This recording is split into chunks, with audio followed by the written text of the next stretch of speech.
Dr. B.N. Purandare was the president of FOXI from 1967 to 1969. He had contributed to the activities of the Indian Federation right from its inception and towards the expansion of the Federation activities throughout India. He was the founder fellow of the Indian College of Obstetrics and Gynecology.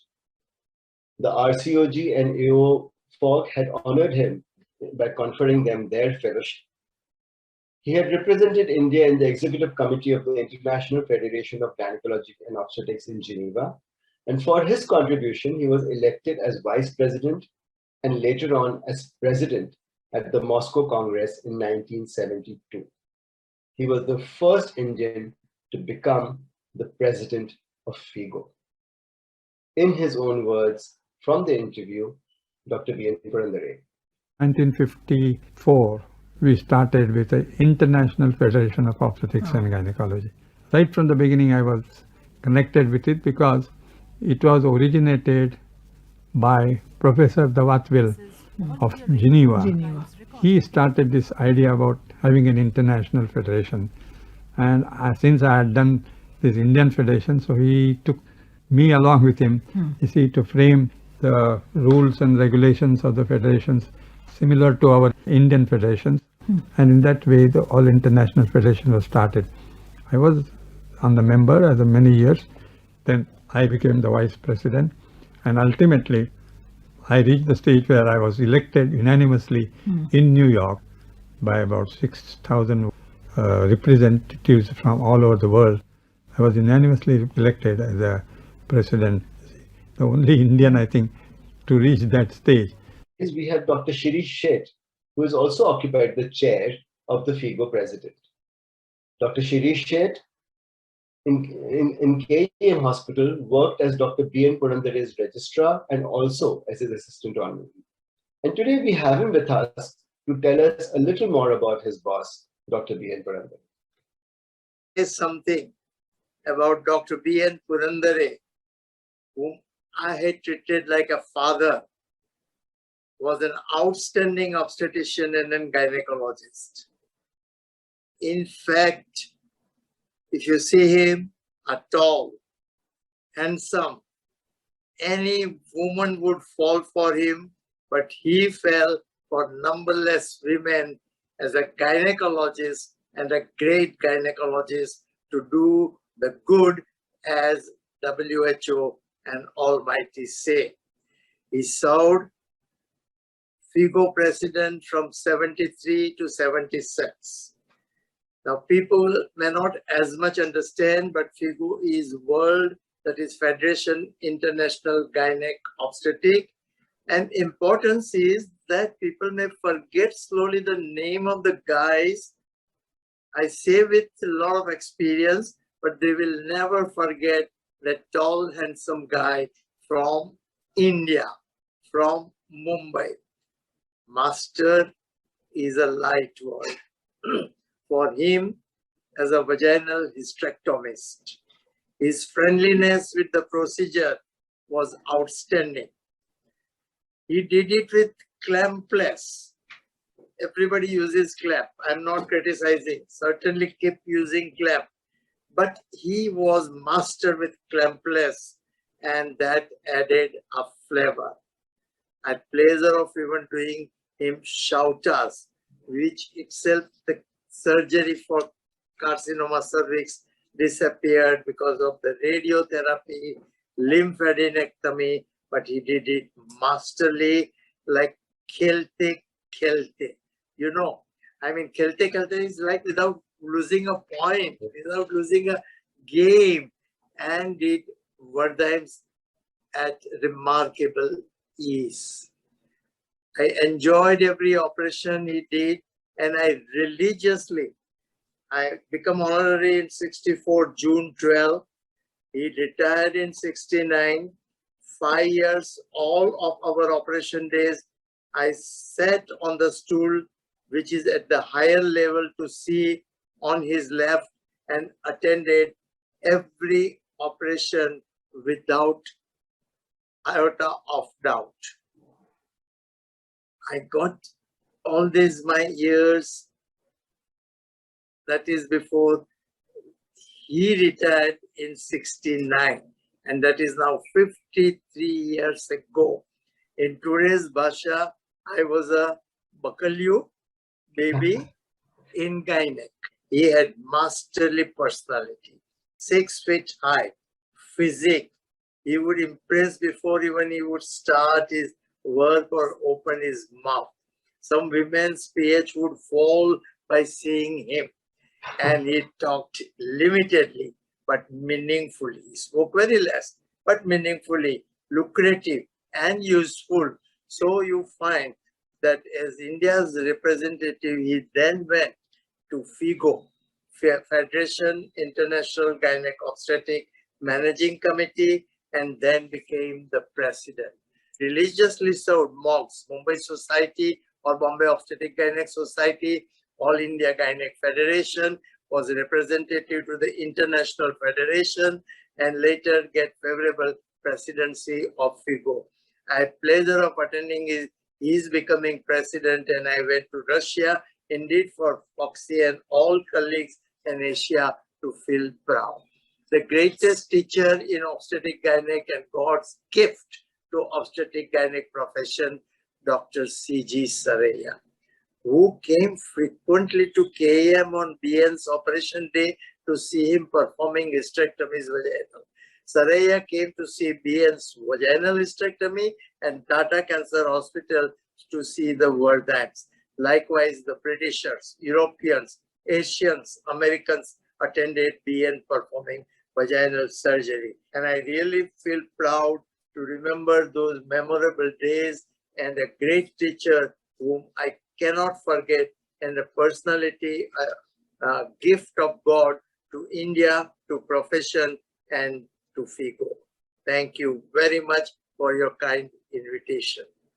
Dr. B.N. Purandare was keenly interested in music and dramatics, participated in Marathi dramas, and also wrote and staged some musical plays. He was also keenly interested in cricket from a very young age and was fond of music, and in his own words, after medical college, he used to rush for lessons in music, singing, and hold your breath, flying. I learned flying when I was about 35 years or 40 years old. And I used to run from the KEM hospital, just as I used to run from the KEM hospital for having my tuitions in singing. And also drama. And dramas. You see, but sometimes I used to run to the Juhu Flying Club. You remember that? Oh, yeah, I'm still a member today also. I'm still, I was a holder of licenses, flying license and all that. So one instance that permanently remained in my mind, a real flight, you see, was I did a flying in Nagpur. And I took, that time I was waiting at the airport, and then there was one instructor who was here in Juhu. So I went there, I said, have you got a plane now here? I'll try to go up, see with the regular flight. He said, why you want to do, you have done so much flying. Take one glider, because it's a very nice fly occasion now, you see, because this is 12 o'clock in the afternoon, to get lots of currents here, and the temperature was already very high that time. I think it was somewhere around 112 or something. It's very exceptionally high temperature. I said, that's an ideal thing. I took a glider and I went up, and it was really a surprising thing that I went up and up. I got a good currents. I went up and up to 12,000 feet. Oh my God. Without an engine. See, 12,000 feet without an engine. I was jumping about from one cloud to another cloud. Let's also talk to his son, Dr. C.V. Purandare, about his practice days. Really a great man. As a father, I admire the way in which he used to talk with us, with each and everyone. As a matter of fact, his day used to start at 5 o'clock in the morning. Around about 5:30, his anesthetist used to come for surgery. And from 5:30 to 9:30, he used to do his operations in his private nursing home, which was situated downstairs. When the last patient was taken up, the call used to come to the house saying that the last station patient has been taken up, please arrange for the food. And my mother used to prepare the food for, we prepare the Breakfast. not breakfast, it was brunch. Brunch, okay. It was brunch. And he will have the brunch, quick brunch, and could go to KM hospital where he was first assistant honorary, then he became honorary, and then he became the head of the department of obstetrics and gynecology. His philosophy was, a busy man is a man who has got time for everything, whereas an idle man is a man who has got time for nobody.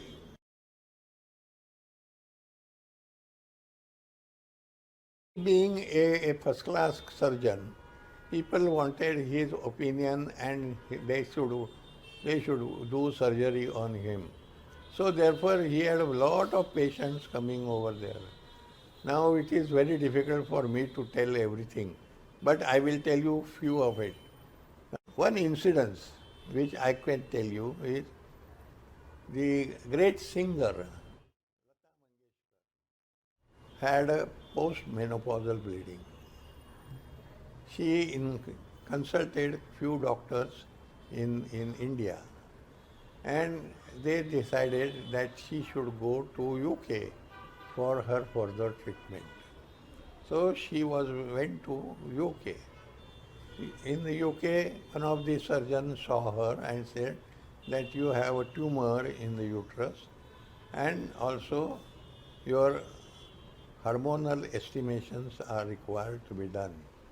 And therefore she was referred to Geneva for the another laboratory where in those days hormonal estimations used to be done. Report came that she had a menopausal symptoms. So she required hysterectomy.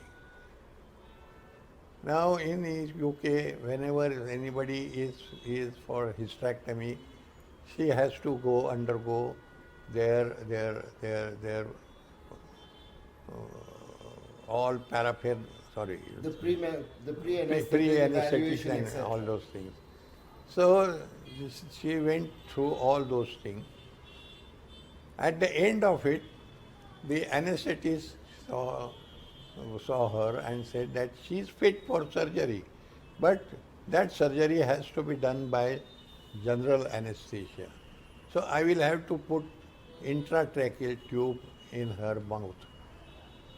When he came to know that she is a singer, and if I damage her intratracheal tube, then there will be a problem of singing. And so therefore he refused to give anesthesia. The surgeon said, if you cannot be anesthetized, I cannot do your surgery. Said, I can refer you to a center where this same operation is done by spinal anesthesia. So she was referred to USA. Now when she went to USA, there also she was examined and they decided that she required to be operated. But again, while going through the insurance papers, the anesthetist found that she is highly insured for her life. so he chickened out. So he said that no, we cannot do. We should not take any risk of this thing. So you please treat her by giving her hormones and medical line of treatment and not the surgical line of treatment. So the surgeon asked, from where you have come from? So she said that I have come from India and my town is Bombay. So he said, oh, you have come from Bombay for hysterectomy to USA? There is a authority, worldwide authority in Bombay who does hysterectomies. She said, who is that person? He said, Professor B.N. Purandare. Dr. Purandare was a teacher, a very popular one. From 1941, he had trained the doctors in his specialty of obstetrics and gynecology for more than 40 years. He has written Prasuti Shastra, Science of Obstetrics, a Marathi textbook for nurses. In 1984, under his chairmanship, was founded the Rural Medical College in Loni, Parvara, one of the first private medical colleges in the state of Maharashtra. As he was associated with cricket, the family of Gavaskar also was known to my father. So at the time of Sunil Gavaskar's delivery time, they came to my father, and he delivered Sunil Gavaskar at that time. Oh, so he was born here? He was born over here. Actually, when he was born, he did not cry much. So therefore, he has to be slapped by my father, and then he started crying because my father slapped him on his buttocks. And therefore, he started crying. Now, whenever he used to run out, he always used to say, this is because of me. Because I have slapped him on his buttocks, and that is why it must be paining him while running over there. Oh, poor fellow. So he used to take partly the blame of what was happening on the field. He was presented with a Sanman Patra by all Maharashtra Jyotish Parishad for his work on astrology. Dr. B.N. Purandare was not merely a great surgeon and a gynecologist of international standing and reputation, but was indeed a great humanist, a social worker, and a scholar. With this great surgeon pursuing interest in singing, dramatics, flying, agriculture, photography, if this title, Diamonds Are Forever, reminds you of James Bond, well, Dr. B.N. Purandare can truly be called the James Bond of OBGYN.